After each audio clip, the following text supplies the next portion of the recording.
कहते हैं हर कामयाब मर्द के पीछे एक औरत का और हर सक्सेसफुल औरत के पीछे एक प्रोग्रेसिव थॉट वाले मर्द का हाथ होता है। इस बात में कितनी सच्चाई है, इसके लिए तो कुछ सर्वेस कंडक्ट करने पड़ेंगे। लेकिन जिस चीज़ पर सर्वेस कंडक्ट हो चुके हैं, तहकीक और रिसर्च हो चुकी है, वो ये है कि हर मर्द और औरत की कामयाबी और नाकामी के पीछे जो सबसे बड़ा हाथ होता है वो होता है उसकी अपनी अच्छी और बुरी आदतों का। आदतें अच्छी हो तो इंसान ज़मीन से आसमान पर जाके बैठ जाता है, और अगर आदतों में गड़बड़ हो जाए तो वहाँ से डायरेक्ट नीचे भी पटक दिया जाता है। अब ये आदतें होती क्या हैं? अच्छी आदतों को अपनाने के क्या वो मेथड्स हैं, टेक्निक्स हैं, क्या वो एनवायरनमेंट है, क्या वो फैक्टर्स हैं जो आपको हेल्प करते हैं टू फॉर्म गुड हैबिट्स। लेकिन उससे पहले ये जानना ज़रूरी है कि अच्छी आदतें होती क्या हैं। आदत बेसिकली ऐसा वो अमल या काम जो ज़िंदगी में आप इतनी दफ़ा दोहरा चुके हैं कि अब उसको परफॉर्म करने के लिए आपको कोई एफर्ट नहीं करनी पड़ती, अनकॉन्शियसली आप वो काम कर देते हैं और आपका ब्रेन जो है उस काम को लेकर ऑटो पे सेट हो चुका होता है। मैं अपनी पर्सनल लाइफ से आपके साथ एक छोटी सी एग्जांपल शेयर करती हूँ। जिन दिनों मैं ऑन साइट काम करती थी, ऑफिस का डिस्टेंस घर से जो था वो तकरीबन 50 to 60 मिनट्स का था। लंबा रास्ता था और वापसी पे तो इससे भी ज़्यादा टाइम लगता था। सुबह जल्दी उठना होता था ताकि आप काम पे टाइम से पहुंचे और टाइम से फिर वापसी भी हो। तो मैं अक्सर क्या करती थी कि जब सुबह उबर या करीम बुक करवाती थी, उस वक्त करीम भी थी, गाड़ी में बैठते ही मैं अक्सर सो जाया करती थी क्योंकि नींद भी तो पूरी करनी होती थी। बहुत दफ़ा ऐसा मुझे ड्राइवर्स से सुनने को मिलता था कि बाजी नेट नहीं सही चल रहा, गूगल मैप सही रास्ता नहीं बता रहा, मैं शहर में नया हूँ, उबर पे पहला दिन है, तो मुझे प्लीज़ हेल्प करें, मुझे यहाँ के रास्तों का नहीं अंदाज़ा। तो चूंकि मैं उस रूट को काफ़ी अरसे से फॉलो कर रही थी तो मेरे ब्रेन में वो ऑटो सेट हो चुका था। बहुत दफ़ा ऐसा होता था कि मैं नींद में बता रही होती थी कि भाई लेफ्ट जाना है, राइट जाना है, स्ट्रेट जाना है, या क्या करना है। इवन तो मुझे इतना भी आइडिया हो जाता था कि किस सिग्नल पर गाड़ी रुकी है जब गाड़ी रुकती थी। उसी दौरान मुझे मेरी एक कोलीग ने ज्वाइन किया, तो उसने मुझे राइड शेयरिंग में जब ज्वाइन किया तो उसने जब ये देखा तो शी सेड कि तुम ये कैसे कर लेती हो, क्योंकि वो भी न्यू थी, उस एरिया का भी उसको ज़्यादा जो है वो आइडिया नहीं था। तो जब उसने मुझसे पूछा कि तुम कैसे कर लेती हो कि गहरी नींद से उठ के सही रास्ता बता देती हो, तो मुझे उसकी ये बात सुनकर थोड़ा अच्छा भी लगता था, क्योंकि अगर आप लाहौर शहर में रहते हैं और आप नींद से उठकर अच्छा सही रास्ता बता रहे हैं तो इसका मतलब you are doing something right, क्योंकि कहने वाले कहते हैं कि लाहौर के लोग रास्ता सही नहीं बताते। तो जोक्स अपार्ट, तो चूंकि बात बताने का मकसद ये है कि एक सालों से मैं उस रास्ते को, उस रूट को फॉलो कर रही थी, तो मुझे अब उसको बताने के लिए ड्राइवर्स को या किसी को भी नेविगेशन बताने के लिए मुझे कोई ज़्यादा एफर्ट करनी नहीं पड़ती थी। एक और एग्जाम्पल ऐड करते हैं कि टॉक्सिसिटी हमारी सोसाइटी में इतनी ज़्यादा हो चुकी है कि इसको हमें इससे निकलना है, इसको एड्रेस करने की हमें आदत ही नहीं रही। जैसा कि बच्चों का कंपैरिजन, और ये चीज़ ज़्यादातर जॉइंट फैमिली सिस्टम में की जाती है। जो बच्चा स्टडी में अच्छा है, जिसके ग्रेड्स अच्छे आते हैं, उसको बहुत ज़्यादा इनकरेज किया जाता है, चाहे उसकी रीडिंग हैबिट जो है वो फॉर्म हुई हो या नहीं हुई। ऑन द अदर हैंड, अगर कोई बच्चा सिलेबस की किताबों के साथ अच्छा नहीं है लेकिन उसकी जो जनरल रीडिंग हैबिट है वो बहुत अच्छी है, वो क्रिकेट में अच्छा है, वो स्पोर्ट्स में अच्छा है, या उसकी क्रिएटिविटी या कोई भी आर्ट्स का एक ऐसा एरिया जिसमें वो अच्छा परफॉर्म करता है, उसको इनकरेज करना तो दूर की बात, उसके ऊपर बात ही नहीं की जाती और उसको इतना ज़्यादा बुली किया जाता है उसके अच्छे ग्रेड्स ना आने के ऊपर। क्योंकि पेरेंट्स ने खुद अपनी लाइफ में इतना कुछ फेस किया है कि उन्हें उस चीज़ का आइडिया ही नहीं है कि इन चीज़ों से निकला कैसे जा सकता है। तो टॉक्सिसिटी के ऊपर खामोश रहना, उसको एड्रेस ना करना हमारी आदत बन चुका है।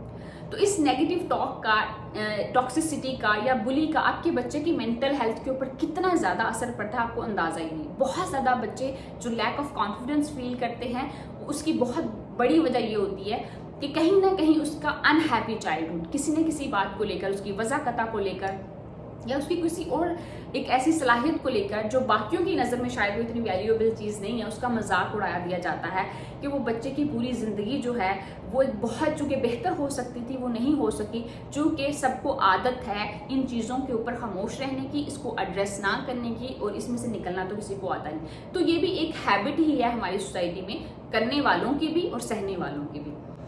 अब पॉइंट ये है कि अच्छी आदतें क्या होती हैं और बुरी आदतें क्या होती है। वैसे तो हम सबको इसके बारे में बहुत पता है, बहुत क्लियर है, लेकिन कुछ को हम यहाँ डिस्कस कर लेते हैं। एक सक्सेसफुल इंसान की ज़िंदगी में जो अच्छी आदतें हो सकती हैं, discipline very important, growth mindset, जो अपनी फील्ड, अपने काम, अपने स्किल्स को लेकर कुछ ना कुछ नया सीखता रहता है, वो शख्स अपनी मेंटल और फिजिकल हेल्थ का बहुत ख्याल रखता है। अब वो क्या खा रहा है, कितना ऑर्गेनिक है, कितना ऑर्गेनिक नहीं है, या उसका लाइफस्टाइल किस तरह से है, उसकी वेल बीइंग कैसी है, ये सारी चीज़ें बहुत इंपॉर्टेंट होती है एक सक्सेसफुल इंसान की ज़िंदगी में, क्योंकि उसकी लाइफ में कुछ विजन होते हैं जो उसने अपने उन विजन्स को अपनी अचीव करना होता है।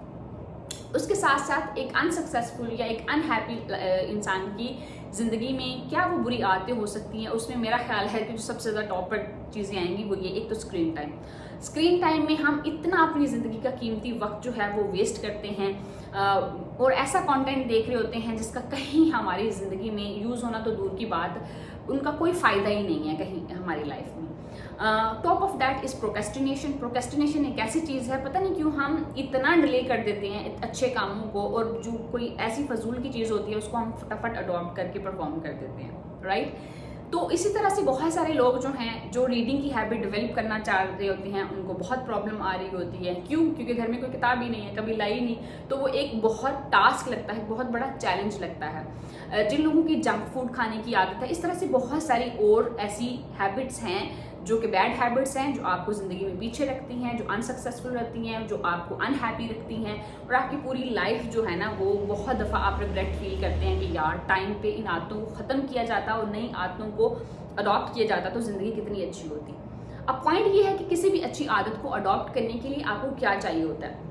तो जो चीज़ आपने करनी है नई हैबिट को फॉर्म करने के लिए, उस पर तो हम बात करेंगे, बट जो नहीं करना वो ये है कि आपने अपने लिए कोई भी गोल सेट नहीं करना, किसी भी आदत को गोल नहीं बनाना। क्यों? क्योंकि गोल जब आप सेट करते हैं तो इसका मतलब है कि आप रिजल्ट्स के ऊपर फोकस करें। जब आप रिजल्ट्स के ऊपर फोकस करते हैं तो इसका मतलब है कि आप सिस्टम नहीं सोच रहे, प्रोसेस नहीं सोच रहे कि इस चीज़ तक पहुंचना कैसे। आप ये पहुंच रहे कि किसी तरह से मैं कोई भी रास्ता अपनाकर मैं बस ये चीज़ जो है, ये जो गोल है ये अचीव कर लूँ। उस चीज़ में, उस सारी सिचुएशन में टाइम बहुत वेस्ट होता है, क्योंकि आपके पास एक स्ट्रक्चर्ड अप्रोच नहीं होती। जब आपके पास स्ट्रक्चर्ड अप्रोच नहीं है तो आप एक चीज़ ट्राई करोगे, 2 करोगे, 3 करोगे। ज़्यादातर केसेस में ये होता है कि आपका जो आपकी अनस्ट्रक्चर्ड अप्रोच होती है वो आपका बहुत टाइम वेस्ट करने के साथ साथ आपको गोल से बहुत पीछे रखती है। अब आपने करना क्या? आपने करना यह है कि किसी भी हैबिट को फॉर्म करने के लिए, जैसे कि मेरी दोस्त बात कर रही थी कि उसको रीडिंग की हैबिट फॉर्म करनी है, तो वो किस तरह से कर सकती है। ऑल्दो उसके बच्चे छोटे हैं लेकिन उसके पास हेल्प भी है, उसके पास इतना वक्त होता है कि वो कुछ किताबें पढ़ सके, लेकिन वो नहीं पढ़ पा रही। तो मेरी दोस्त की तरह अगर आप भी रीडिंग की हैबिट फॉर्म करना चाहते हैं, या राइटिंग की या जर्नलिंग की, तो उसमें सबसे बेहतरीन जो फॉर्मूला है जो इस सिस्टम को सेट करने में आपको हेल्प करेगा वो ये है कि आपने पहले वो टास्क डिसाइड करना है कि जो काम आप करने जा रहे हैं, वो रीडिंग है, राइटिंग है, जर्नलिंग है, व्हाट्सोएवर, किस टाइम पर करना है और किस जगह पे बैठ के करना है। ये 3 पैरामीटर्स जब आप क्लियर कर लेते हैं, डिसाइड कर लेते हैं, ये आपको बहुत हेल्प करते हैं किसी भी टास्क को परफॉर्म करने के लिए, किसी भी हैबिट को बिल्ड करने के लिए। क्यों? क्योंकि आपका बाकी स्केड्यूल जो है वो इसके इर्द गिर्द फिर घूमने लगता है और आपके अंदर कंसिस्टेंसी आ जाती है। 90% चांसेस जो हैं वो इंक्रीज हो जाते हैं अच्छी आदत को फॉर्म करने के, बिल्ड करने के।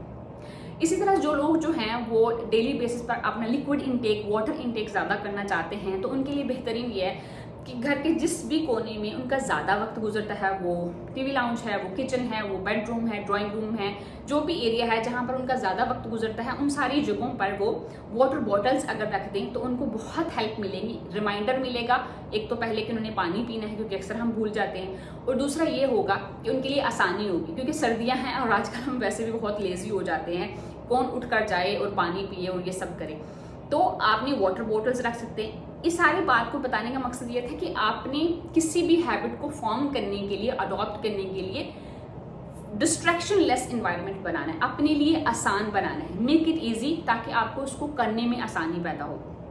इसी तरह एक और जो चीज़ आपको बहुत हेल्प कर सकती है किसी भी हैबिट को फॉर्म करने के लिए, वो है habit stacking method. Habit stacking में क्या होता है, मैं आपको अपनी एग्जांपल देती हूँ कि 2024 में मैंने बहुत काम किया है रीडिंग की हैबिट डेवलप करने पर। तो मैं क्या करती थी, क्योंकि सारा दिन बच्चों के साथ बिजी गुजरता था, तो जब मैं बच्चों को रात को सुला लेती थी तो मैं अपने साइड टेबल पे अपनी किताबें मेरी पढ़ी होती थी, किताब भी पढ़ी होती थी, नोटबुक भी पढ़ी होती थी। बच्चों को सुलाने के बाद मुझे राइटिंग करनी है या मुझे रीडिंग करनी है, वो मेरे लिए बहुत आसान हो जाता था।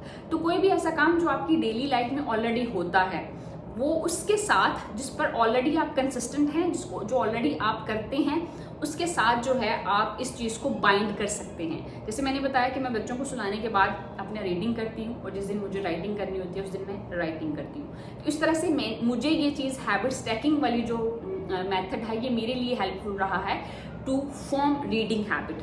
हैबिट फॉर्म करते वक्त जहन में ये ज़रूर रखिएगा कि आदतें जो होती हैं वो इंसान की शनाख्त होती हैं, वो अच्छी हों या बुरी हों। तो अगर आप मैक्सिमम अच्छी आदतें अपनी लाइफ में अपनाते हैं तो ये डेफिनेटली आप अच्छी आइडेंटिटी और एक बेहतर आइडेंटिटी के तौर पे अपने सोशल सर्कल में जाने जाते हैं। तो इसमें से जो भी हैबिट फॉर्मिंग का मेथड आपको अच्छा लगे उसको ज़रूर इस्तेमाल कीजिएगा। कमेंट सेक्शन में ज़रूर बताइएगा कि आप किस आदत को अपनाना चाहते हैं, किस आदत को अपने ख़त्म करना है और आपके लिए ये वीडियो कितनी हेल्पफुल रही। ज़रूर इस बारे में कमेंट सेक्शन में अपना फीडबैक दीजिएगा। I will see you in the next video. Till then take care, bye bye.